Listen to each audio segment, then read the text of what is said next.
오늘 하나님의 말씀은 우리 욥기서 13장 20절에서 28절까지 말씀입니다.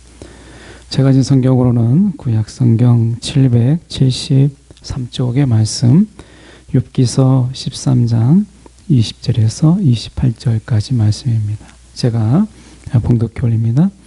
오직 내게 이 두 가지 일을 행하지 마옵소서. 그리하시면 내가 주의 얼굴을 피하여 숨지 아니하오리니 곧 주의 손을 내게 대지 마시오며 주의 위엄으로 나를 두렵게 하지 마실 것이니이다. 그리하시고 주는 나를 부르소서. 내가 대답하리이다. 혹 내가 말씀하게 하옵시고 주는 내게 대답하옵소서. 나의 죄악이 얼마나 많으니까 나의 허물과 죄를 내게 알게 하옵소서. 주께서 어찌하여 얼굴을 가리시고 나를 주의 원수로 여기시나이까. 주께서 어찌하여 날리는 낙엽을 놀라게 하시며 마른 건부를 뒤쫓으시나이까. 주께서 나를 대적하사 괴로운 일들을 기록하시며 내가 젊었을 때에 지은 죄를 내가 받게 하시오며 내 발을 착고에 채우시며 나의 모든 길을 살피사 내 발자취를 점검하시나이다. 나는 썩은 물건의 낡아짐 같으며 좀먹음 의복 같으니이다. 아멘. 오늘 이 말씀 가지고 절망 중에도 포기할 수 없는 은혜, 절망 중에도 포기할 수 없는 은혜라는 제목으로 함께 말씀을 나누기를 원합니다. 욥은 우리가 알다시피 어느 시대의 인물일까라고 하는 것이 욥을 연구하는 분들의 이야기입니다. 근데 욥이 아브라함과 동시대 사람이다라고 하는 것이 욥기를 연구하는 자들의 이야기입니다.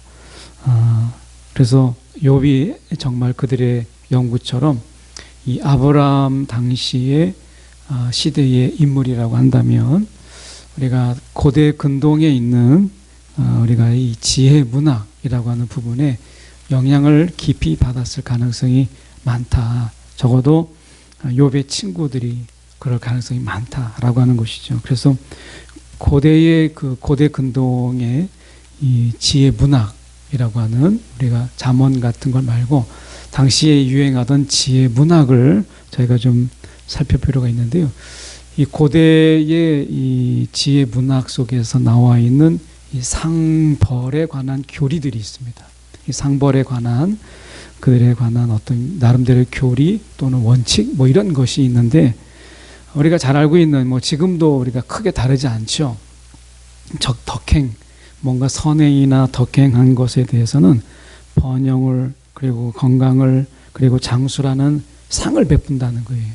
그러니까 어떻게 보면 그가 덕행을 행하면 번영과 건강 또는 장수 또 사업의 성공 이런 것에 상을 받고 죄를 짓고 악행을 행하게 되면 덕행이 아닌 악행을 행하게 되면 가난과 질병과 또 일찍 죽는 요절이나 이런 것들이 있어서 벌을 받게 된다라고 하는 뭐 이렇게 한마디로 얘기하면 권성징악 이런 것입니다. 이런 것이 당시 고대의 그 지혜 문학 속에서 있었어요. 그래서 우리가 욥의 친구들은 이 고대 문학의 이런 어떤 지혜 문학에서 나와 있는 어떤 자는 상을 받고 어떤 자는 벌을 받는가라고 하는 고정적인 틀이 있었죠.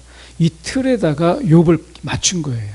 그러니까 욥의 상황을 고려하고 그리고 상황을 살펴보는 것이 아니라 먼저 틀이 있어요. 이 틀에 욥을 갖다가 맞춰놓고 보니까 욥이 지금 질병도 있고 그리고 그 자녀들이 요절을 하게 되고 하는 걸 보니까 이것은 분명히 욥이 우리가 볼 때는 착한 사람이요 경건한 사람이지만 자기들이 알지 못하는 가운데 하나님은 아시는 그런 악행과 죄악이 그에게 있다.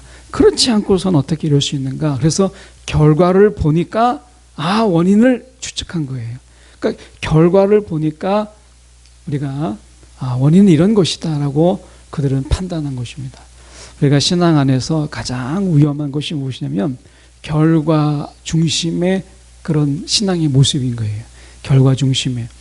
우리가 하나님이 양과 염소로 나누게 될 때 그가 행한 대로 갚으신다라고 얘기했을 때 그 말씀이 자칫 우리가 오해할 때 야, 하나님은 결과 중심의 하나님이야 라고 우리가 생각해서 나중에 양과 염소로 나눌 때 거 봐라, 우리가 믿음이 얼마 있느냐가 중요한 게 아니라 얼마나 했느냐, 행한 대로 갚으신 하나님이다 라고 오해할 수가 있어요. 근데 우리가 하나님이 행한 대로 갚으신다라고 했을 때 그 행함이라고 하는 것은 이 고대문학에 나와 있는 악행과 이 덕행, 선함과 악함을 이야기하는 것이 아니라 거기서 말하고 있는 행한 대로 갚으신다라고 하는 것은 우리가 믿음으로, 우리가 믿음은 우리를 움직이게 하는데 우리는 믿음을 우리를 행하게 하시잖아요. 그래서 야고보서에 보면 행하지 않는 믿음은 죽은 믿음이다라고 얘기하잖아요. 그러니까 우리가 하나님이 말씀하시는 이 행함이라고 하는 것은 믿음이 우리를 움직여서 행하는 것을 이야기하는 거예요. 그 믿음에 의한 우리의 행함, 이것을 이야기하는 거죠. 그러니까 행한 대로 갚는다라고 하는 것은 우리가 믿음대로, 하나님이 그 믿음대로 갚으신다, 하나님이 이 말과 다르지 않는 거예요. 그래서 믿음이 없는 행함이라고 하는 것은 없어요.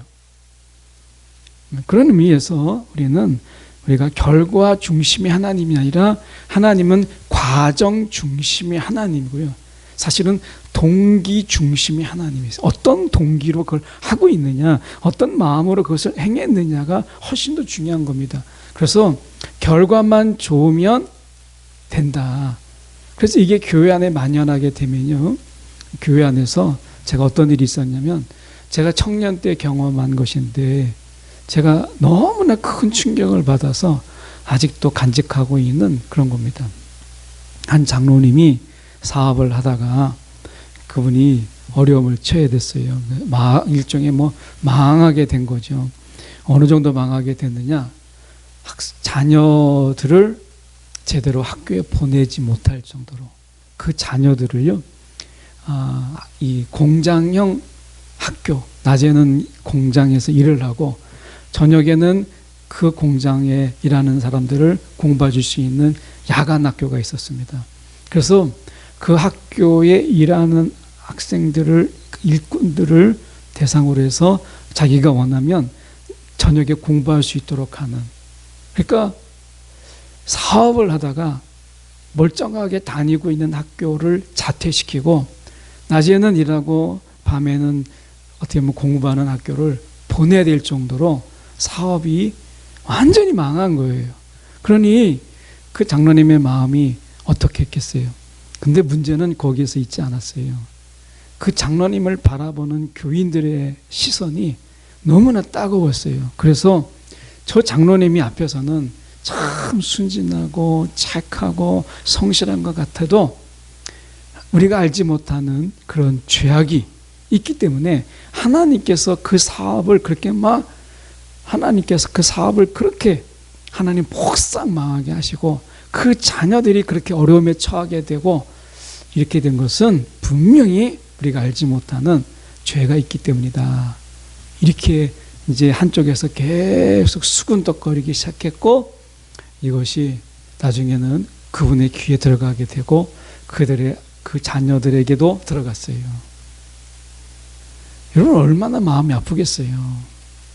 우리가 생각하기는 쉽죠. 뭔가 죄가 있으니까 저런 거야. 결과를 보고 원인을 추측하는 이런 삶의 모습을 우리가 가지고 있죠. 그런데 하나님은 그것을 원치 않아요. 왜냐하면 우리가 첫 번째 기억할 것이 무엇이냐면 우리의 논리에 갇혀있는 하나님이 아니다라는 거예요. 우리의 논리에 갇혀있는 하나님. 우리의 논리가 어떤 거예요? 어떻게 그럴듯한 논리잖아요. 우리가 보면 우리가 권선징악의 어떤 테두리 속에서 내가 저 사람이 악한 걸 했는지 어떤 죄악이 있는지를 모르지만 결과를 보니까 결국에는 악한 거구나. 그래서 우리는 그 논리의 역순을 통해서 그 사람을 정죄하고 판단해요. 그럼 하나님도 그렇게 하실까요? 그렇지 않습니다. 그렇지 않아요. 그렇게 된다면 요셉이 총리가 될 수가 없고요. 다니엘이 총리가 될 수가 없어요. 그렇지 않겠습니까? 그렇게 본다면 우리는 이 논리에 갇혀있는 하나님이 아니다라고 하는 것을 욥은 이야기하고 있다는 거예요. 욥기에서 아주 중요한 주제가 우리의 논리에 갇혀있지 않는 하나님, 이 하나님을 우리가 말씀하고 계시는 것이죠. 그래서 우리가 오늘 본문에 보면 공교롭게도 욥은 지금 절망 가운데 있어요. 근데 이 절망의 성격을 우리가 알 필요가 있다는 거예요. 이 절망이라고 하는, 그가 절망을 경험하고 있는 것이 친구들이 생각하고 있는 것처럼 야, 보이지 않는 죄, 그가 악행하기 때문에 이런 벌을 받는 거다라고 하는 그런 부분 속에서 그가 절망이 아니고, 지금 욥의 진짜 절망의 이유는요, 놀랍게도 하나님과의 그 관계, 하나님과의 그 의미 있는 이 관계로부터 멀어져 있기 때문에 거기에서 느끼게 되는 이 삶에 대한 허무감이에요.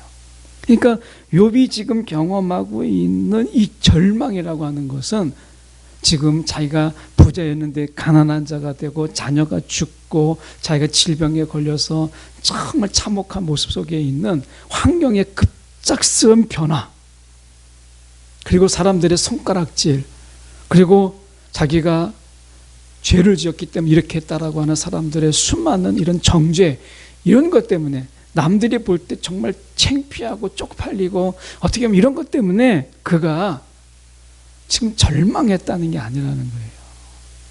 사람들의 그 시선, 이것 때문에 절망한 것이 아니라, 욥이 지금 절망한 진짜 이유는 하나님과의 그 의미 있는 관계, 지금 욥은 하나님과의 그 의미가 깊은 관계의 삶을 살아왔어요. 그런데 그 하나님의 의미 있는 그 관계로부터 멀어졌어요. 그 관계로부터 멀어지는 그 멀어짐을 그가 경험하게 된 것이죠. 여러분, 하나님과의 관계가 틀어지게 되면 찾아오는 게 무엇이냐면 허무예요. 허무. 그러니까 욥의 삶에도 지금 찾아온 게 뭐냐면, 하나님과의 의미 깊은 관계 속에서 그가 하나님과 멀어졌을 때 찾아오는 것이 무엇이냐면, 우리 마음을 놓고 하는 것이 무엇이냐면 허무입니다. 이 허무를 그는 24절에서 한마디로 이야기해요. 주께서 어찌하여 얼굴을 가리시고, 이 얼굴을 가리셨다는 것은 하나님과의 그 깊은 관계, 그 친밀한 관계가 이제 깨지게 되고, 그리고 그 속에서 찾아오는 게 뭐예요? 허무인데, 나를 주의 원수로 여기시나이다. 하나님의 원수가 된 거예요. 하나님의 원수가. 그렇다면 내 삶엔 아무런 의미가 없는 거예요. 하나님과 등지고 있는 삶이라고 하는 것은 아무런 의미가 없어요. 욥에게 있어서 삶의 의미는요, 하나님이었어요. 이 점을 우리가 기억해야 돼요. 욥에 있어서 삶의 의미는 무엇이라고요? 하나님이 삶의 의미예요. 그의 삶의 의미는 하나님이었어요. 여러분의 삶의 의미는 무엇입니까? 오늘 우리의 삶의 의미는 무엇이에요? 어떤 사람은 삶의 의미가 돈이에요. 돈에 살고 돈에 죽어요. 어떤 사람은 삶의 의미가 성공이에요. 명예예요. 명예가 있을 땐 살 맛이 나는데, 명예가 없으면 죽을 맛인 거예요. 국회의원들을 보십시오.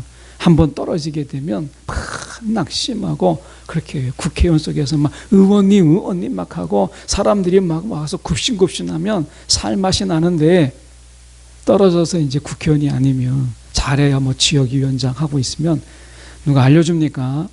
그 끝발이 없는 그 인생을 누가 알아줘요? 그러니까 힘이 없는 거예요. 낙심이 되는 거예요. 4년을 막 절치부심해가지고 나중에 반드시 내가 국회의원 되겠다, 이 소망으로 사는 거예요. 명예에 살고 명예에 죽는 거죠. 여러분, 우리에게 있어서 삶의 의미는 무엇입니까? 어떤 분들은 삶의 의미를 자녀에게 두어요. 내가 이루지 못했던 거 내가 자녀를 통해서 이루어야 되겠다 해가지고, 제 주변에도 보면 본인은 그렇게 열심히 공부한 것 같지 않거든요. 제가 볼 때, 제가 잘 알잖아요. 본인이 볼 때는 그렇게 뭐 열심히 공부하지 않았던 것 같은데, 결혼하고 나니까 그 자녀들을 얼마나 막 학원부터 시작해가지고 가르치는지, 얼마나 열심히 가르치는지 모릅니다. 본인은 그 어머니가 그렇게 가리키려고 할 때 그렇게 막 뺀질뺀질하고 그렇게 했던 친구가 막상 자기가 결혼하고 나니까 그 자녀를 그렇게 막 공부를 시키는데 너무너무 시키더라고요. 왜 이렇습니까? 자녀가 나의 삶의 의미가 되면 결국에는 내가 원하는 자녀를 만드는 거예요. 자녀의 삶이, 우리가 삶을 격려해주고 위로해주는 게 아니라, 여러분에게 있어서 삶의 의미는 무엇이에요? 어떤 분은 취미가 나의 삶의 의미일 수 있어요. 어떤 분에게 있어서는 지금 내가 하는 이 자리가 삶의 의미일 수 있어요. 근데 욥은요, 그렇지 않았습니다. 욥은 자녀가 삶의 의미라거나 아니면 지금 자기가 누리고 있는 부귀영화가 삶의 의미가 아니라 욥은 놀랍게도 하나님이 삶의 의미였어요. 하나님이 그의 삶의 의미였는데 하나님과의 관계가 이제 멀어지게 됐어요. 지금 하나님이 그의 얼굴을 가리시고 욥을 원수처럼 대했어요. 인생에 살맛이 없는 거예요. 여러분, 우리는 어떻습니까?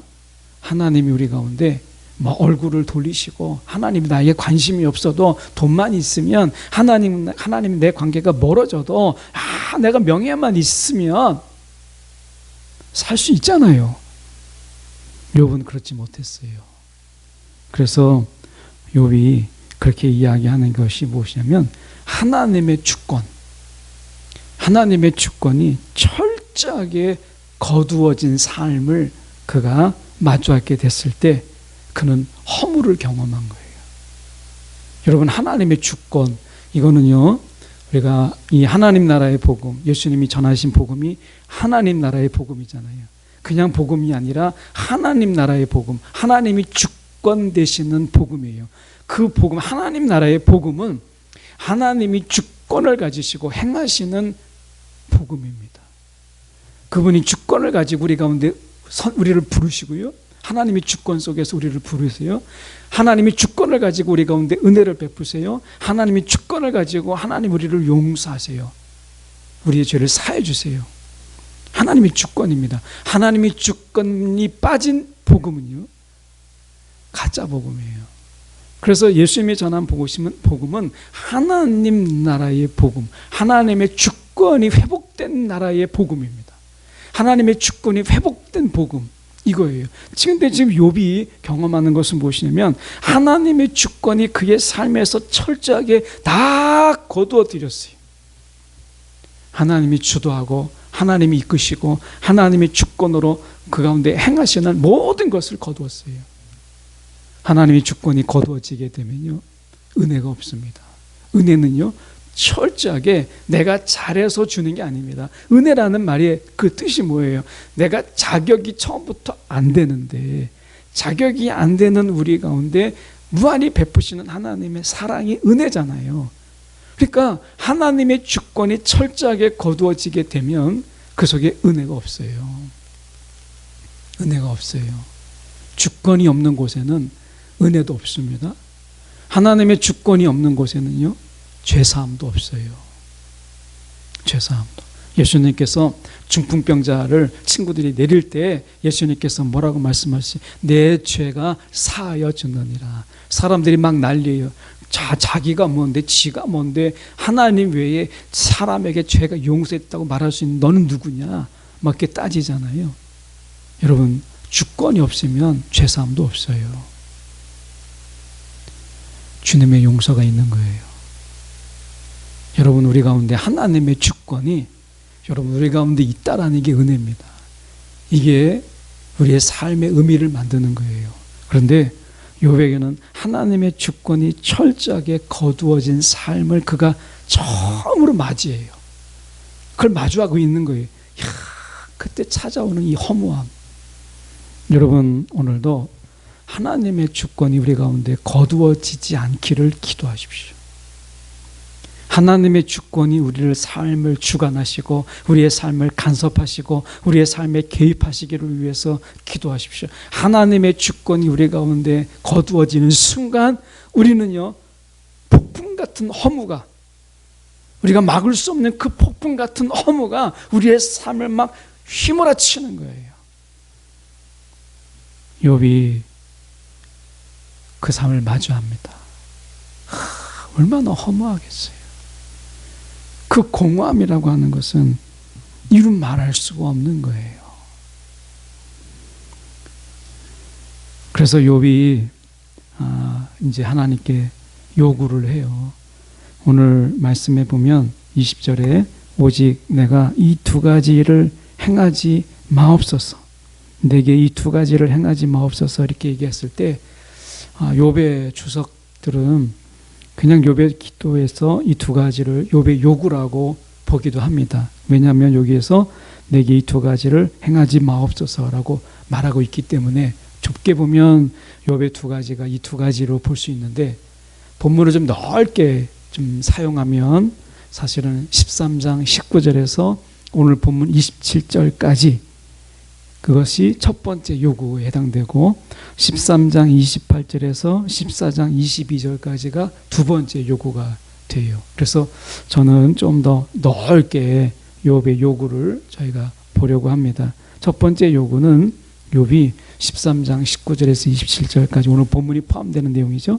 욥에게 대항하시는 하나님이 욥에게 대해서 대항하시는 것을 몰래 하지 말고 공개적으로 좀 보이십시오.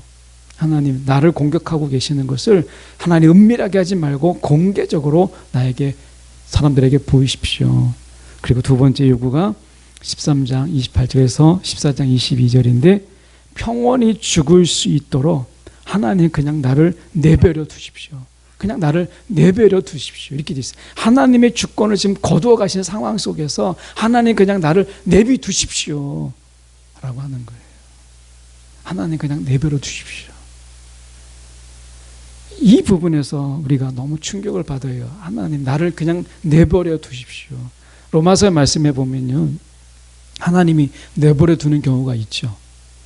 그것이 무엇이냐면 하나님이 분명히 하나님을 알만한 것들을 세상에 두셨어요. 창조 속에서 하나님을 알만한 것을 분명히 두셨는데 사람들이 그 하나님을 찾지 않고 자기 뜻대로 살아가고 할 때 하나님께서 어떻게 했어요? 그냥 내비 두셨다. 이것은요 하나님이 징계예요. 징계. 그냥 내비 뒀어요.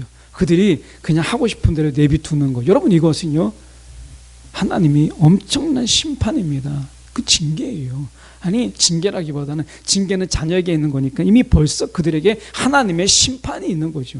그러니까 욥이 두 번째 요구할 때 평온히 죽을 수 있도록 그냥 하나님 나를 그냥 내버려 두세요. 하나님이 주권을 그냥 이미 거두셨으니까 하나님이 주권을 그냥 거두셔서 그냥 내비 두십시오라고 요구하고 있는 거예요.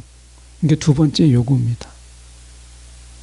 그러니까 욥의 요구가 지금 하나님 나에 대해서 대항하시고 나를 원수 삼으셨으니까 이것을 사람들이 분명하게 알 수 있도록 그렇게 하시고 내가 그냥 평온하게 죽도록 그거 한 가지만 내게 들어주십시오 라고 욥은 13장 14장에 걸쳐서 하나님께 요구를 해요. 그런 가운데 저희가 본문은 무엇이냐면 이제 공정한 어떤 재판 이 하나님이 옳으냐라고 하는 이런 공정한 어떤 소송을 위해서 두 가지 조건을 제시하는 것으로 저희가 줄여서 저희가 본문을 보려고 합니다. 첫 번째 이 두 가지 조건을 제시하죠. 욥이 첫 번째는 이렇게 이야기합니다. 어떻게 얘기했냐면 21절에 이렇게 얘기하죠. 곧 주의 손을 내게 대지 마시오며 이겁니다. 주의 손을 내게 대지 마십시오 라고 하는 것입니다. 다른 성경에 보면 주의 손으로 누른다 또 위협한다 뭐 여러 가지가 있는데 어쨌든 액면 그대로 보면 주의 손을 내게 대지 마시오며 라고 하는 부분이고요. 두 번째는 위험으로 지금 21절 하반절에 위험으로 나를 두렵게 하지 마실 것이니이다. 주님의 위험으로 나를 욥을 두렵게 하지 마옵소서. 이 두 가지를 가지고 22절에 그리하시고 주는 나를 부르소서 재판장으로 소송을 하는 거죠. 그래서 하나님께서 내게 말씀하는 거예요. 하나님이 소송을 걸고 하나님께서 이제 소송을 시작하는 이 부분 속에서 공정한 재판이 될 수 있도록 하나님 주님의 손으로 나를 대지 마시고 나를 그 주님의 위험으로 두렵게 하지 마옵소서. 이렇게 요구하고 있는 것입니다. 얼핏 볼 때는 이 욥의 요구가 좀 우리가 황당하지 않아요? 욥의 요구가 어떻게 하나님께 이런 것을 요구할 수 있을까라고 하는 부분이에요. 근데 저는 이 부분을 보면서 좀 마음이 좀 시원하다 이런 생각이 들어요.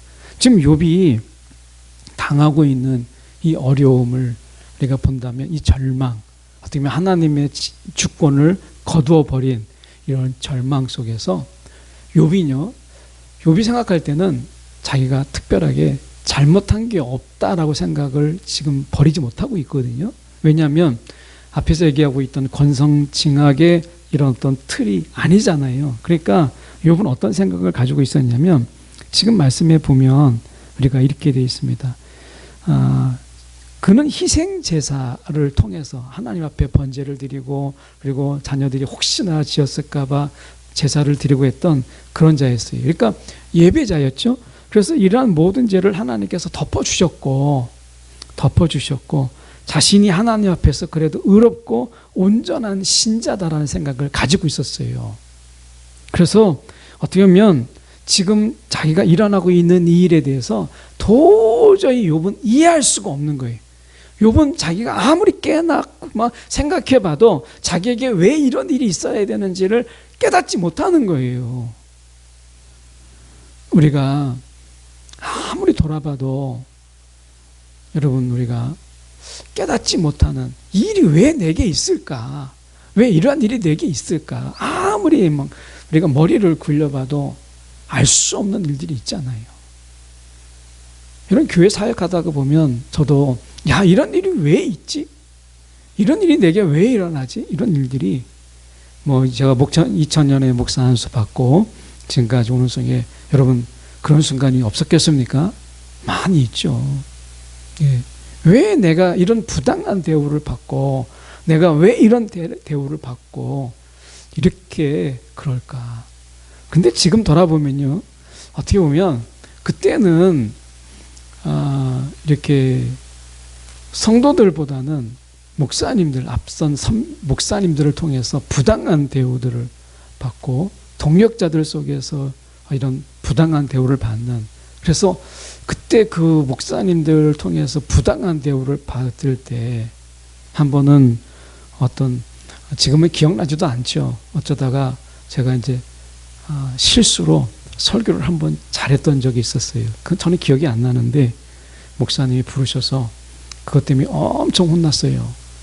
그래서 네가 그렇게 설교를 그렇게 하면 어떡하냐, 그럼 내 얼굴이 뭐가 되냐 이래가지고 제가 그때 정말 제가 돌아봐도 실수로 설교를 그냥 어떻게 잘하게 된 건데 목사님한테 불려가서 엄청 혼났던 때가 있었습니다.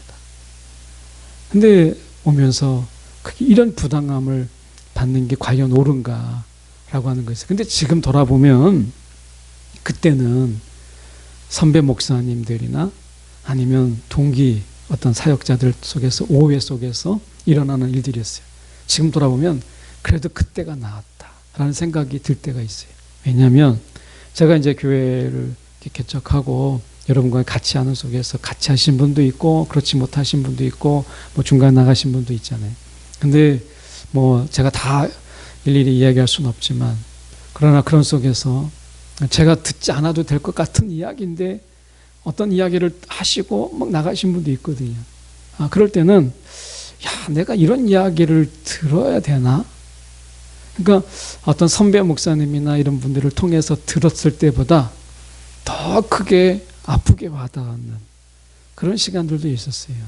그래서 내가 그래도 나름대로 하나님의 일을 한다고 그래도 기회에서 우리가 어쩌면 우리가 기회로 본다면 다른 일을 할 수도 있었는데 그래도 하나님의 내가 사역을 하고 있는데 나름대로 내가 이런 이야기를 들으면서까지 내가 그 대학원을 들어가려고 공부를 했나 이런 생각이 딱 들면 서글픈 생각이 팍 들었어요. 그러니까 목사님들을 통해서 부당한 어떤 대우를 받을 때보다 더 크게 좀 더 아프게 다가왔던 것이죠.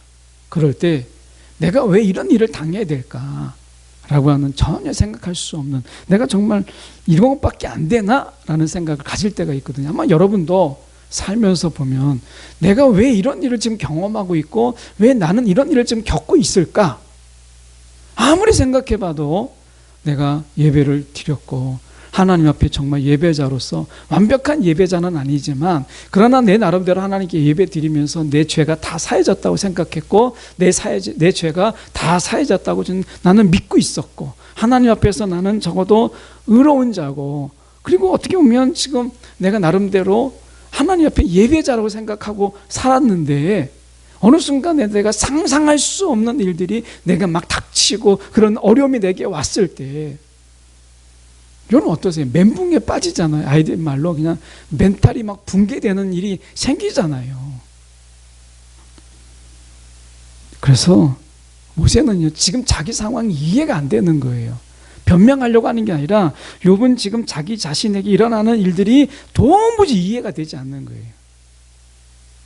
친구들의 정죄보다 하나님이 지금 하나님의 주권을 왜 지금 자신에게 거두어 가셨는지를 이해할 수가 없는 거예요. 하나님이 지금 왜 자기에게 삐져 계시고 하나님께서 지금 자기에게 왜 화가 났는지 이해할 수가 없는 거예요.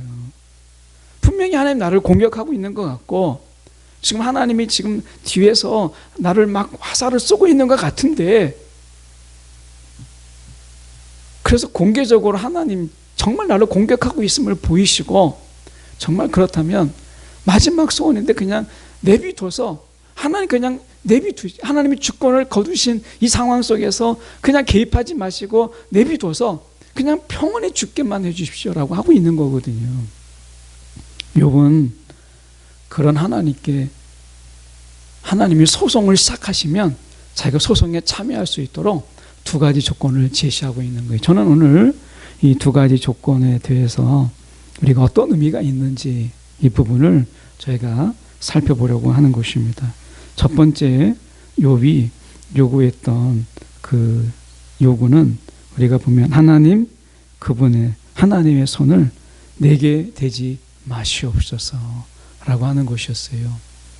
여러분 우리가 정말 하나님이 우리에게 손을 대지 않는 것 이게 정말 공정한 것일까요? 욥이 생각할 때는 하나님의 손이 욥에게 있어서는 얼마나 반가워요. 여러분 주님의 손을 붙잡아 준다는 것 우리에게 주님의 손이 나를 붙잡고 있다라는 것 주님의 그 의로운 손이 나를 돕고 있다라는 게 여러분 얼마나 힘이 됩니까? 그런데 욥이 지금 이야기할 때 하나님이요 하나님의 손을 나에게서 대지 마십시오. 이것을 공정이라고 이야기했다는 것이 마음이 아픈 거예요. 이것이 공정이라고 생각했다는 것이죠.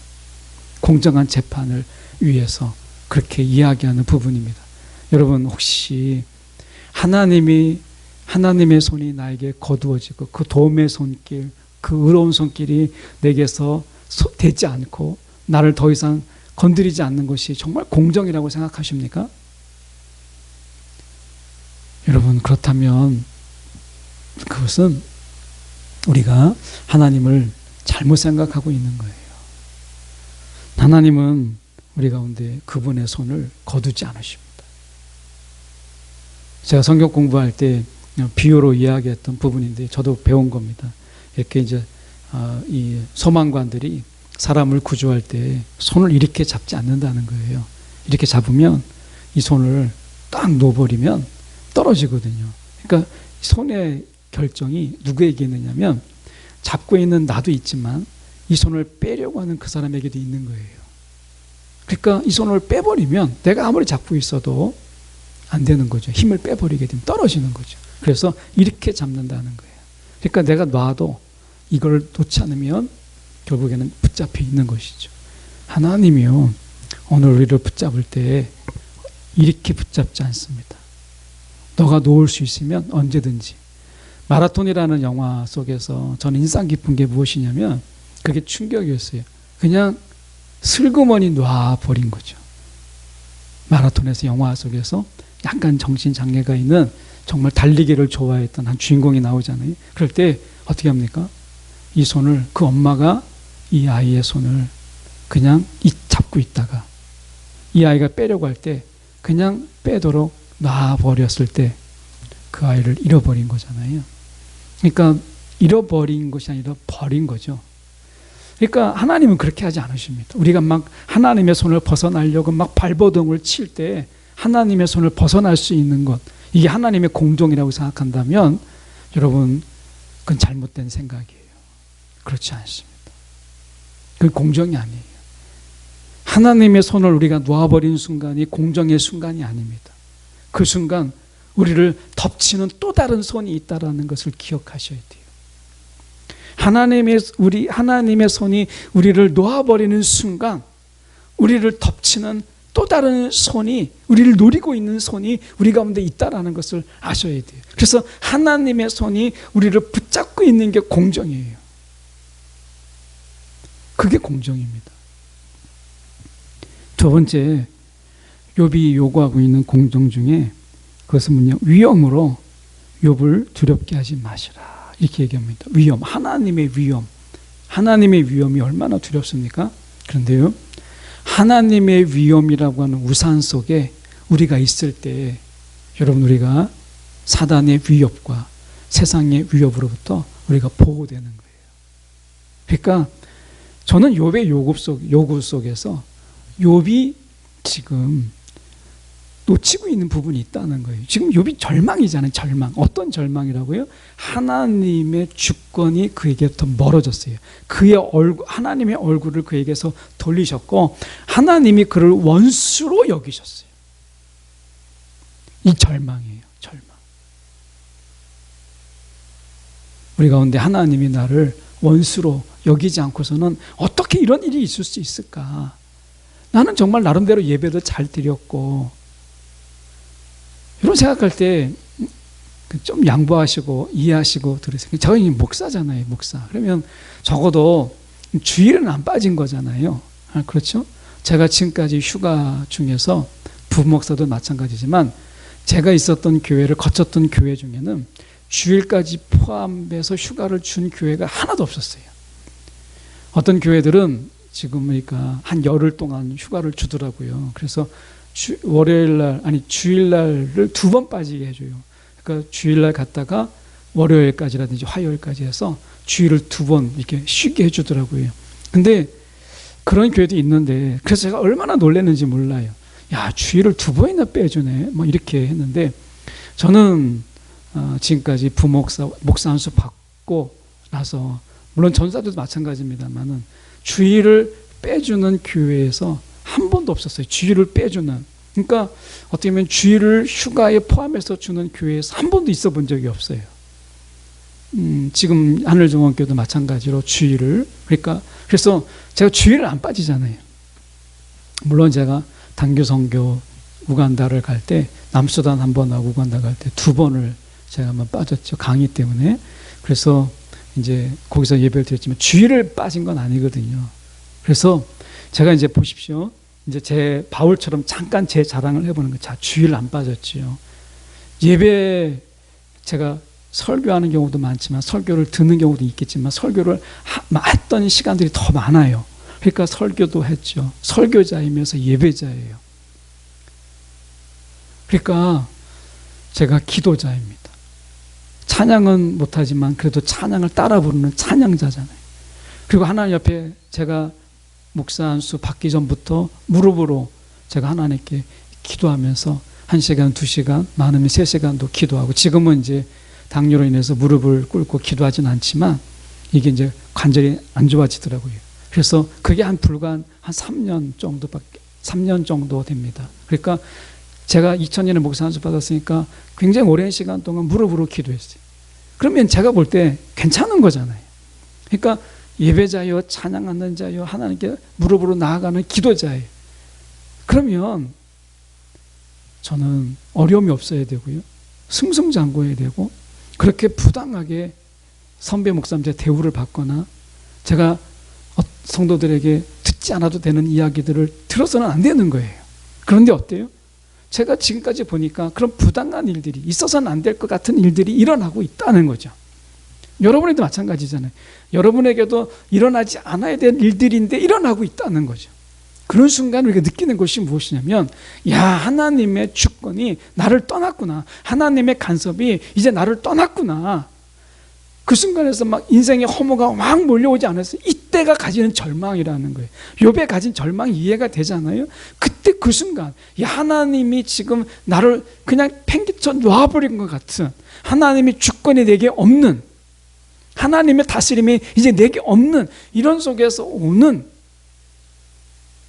이것은요, 예배를 정말 예배자요, 하나님 앞에 정말 찬양하는 자요, 하나님의 용서하며 눈물을 흘리는 자만이 경험할 수 있는 절망이에요.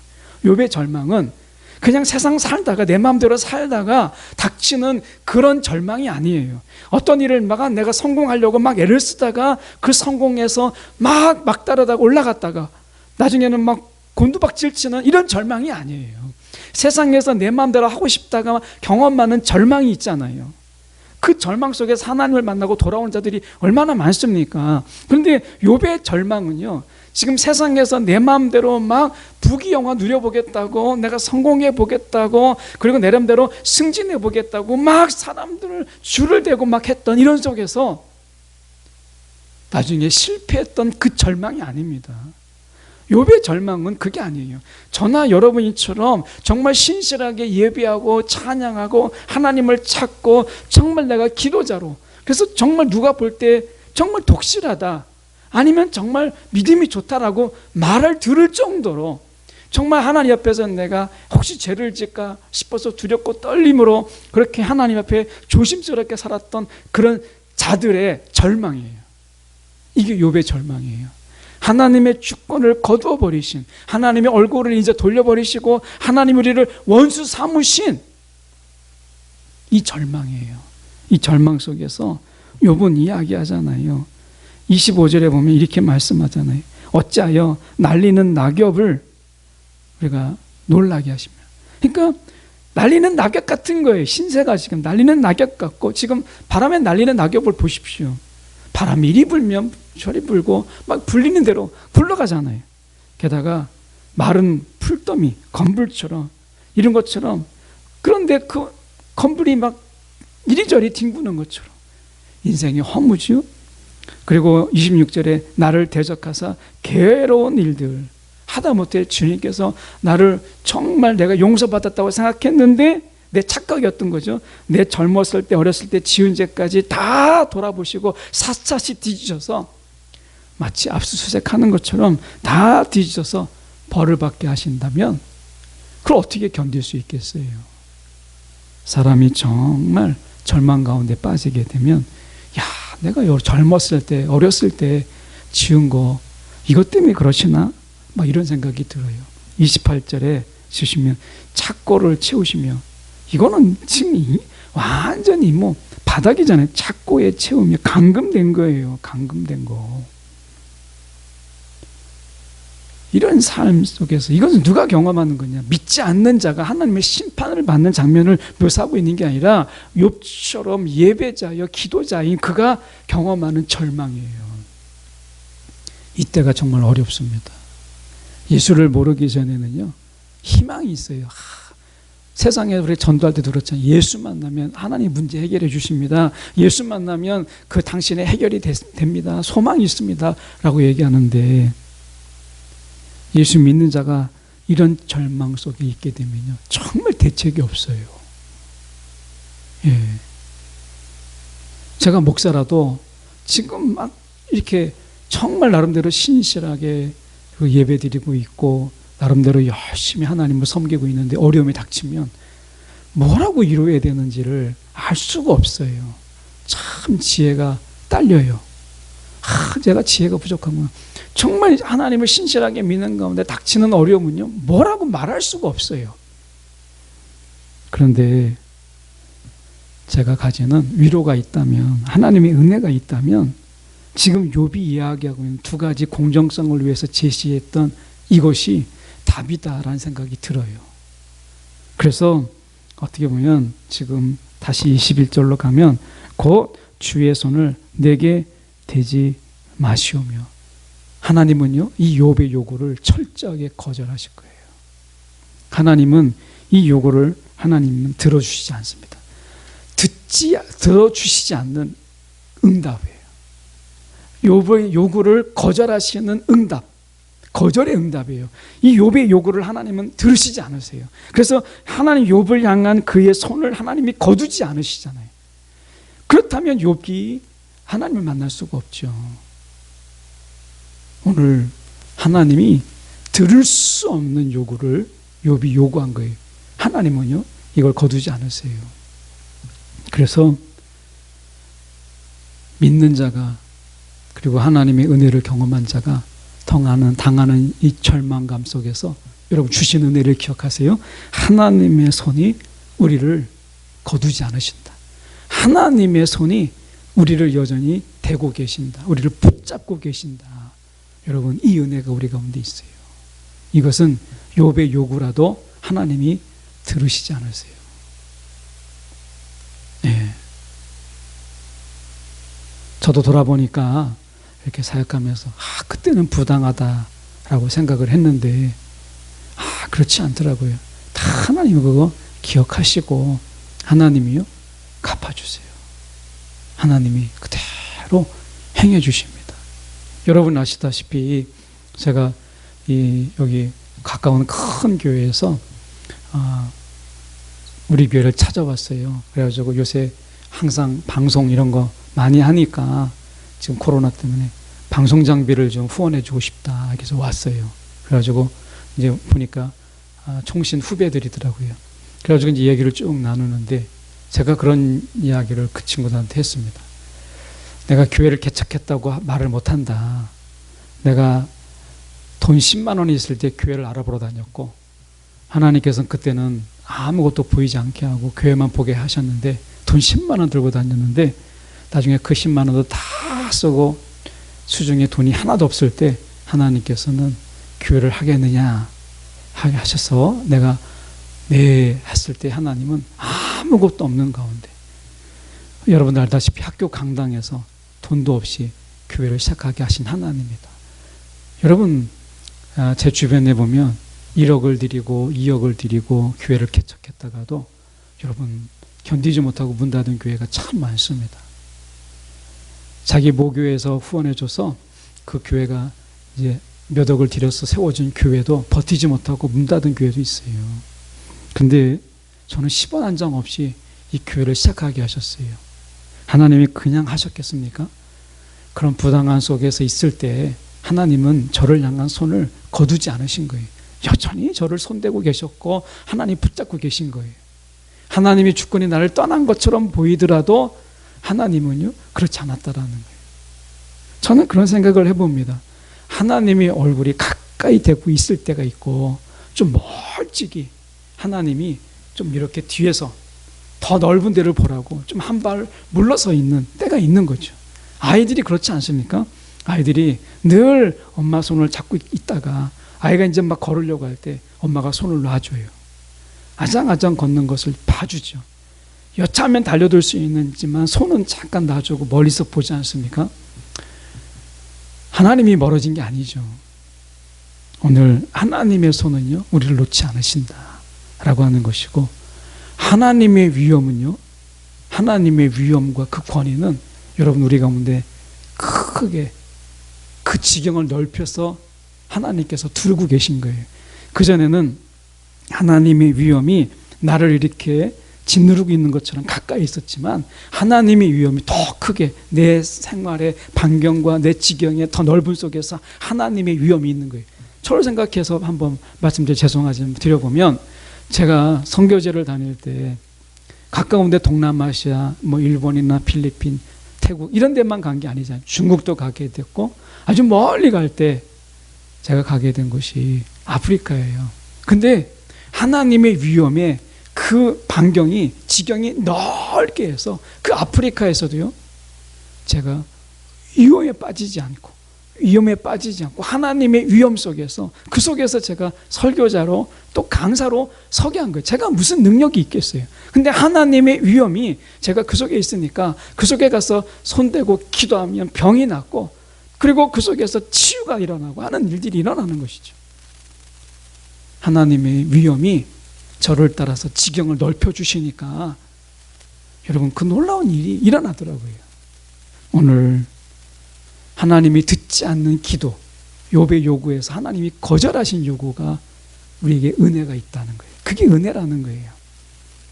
여러분, 하나님은 우리에게 그의 손을 거두지 않으십니다. 하나님의 위엄을 우리 가운데 하나님께서 거두지 않으세요. 여러분, 이 은혜가 우리 가운데 있어요. 믿음 안에서 절망하셨습니까? 믿음 안에서 좌절을 맛보고 계십니까? 여러분, 믿음 안에서 여러분 허물을 경험하고 계십니까? 하나님이 여전히 그의 손을 놓지 않으시며 그의 위엄으로 우리를 덮고 계시고 그의 권위로 우리를 보호하고 계심을 우리는 잊지 마십시오. 욥의 요구라도 하나님은 이것을 듣지 않으십니다. 오늘 이 거절을 통해서 욥은 진정한 하나님을 더 깊이 만나게 돼요. 오늘 제목처럼 하늘 가운데서 하나님이 절망 중에도 포기할 수 없는 은혜. 여러분, 우리가 아무리 요구해도 하나님이 이것은 하나님이 절대 포기하지 않으십니다. 절망 중에도 포기될 수 없는 은혜가 저와 여러분 가운데 있음을 기억하는 이 밤이 되기를 간절히 소망합니다.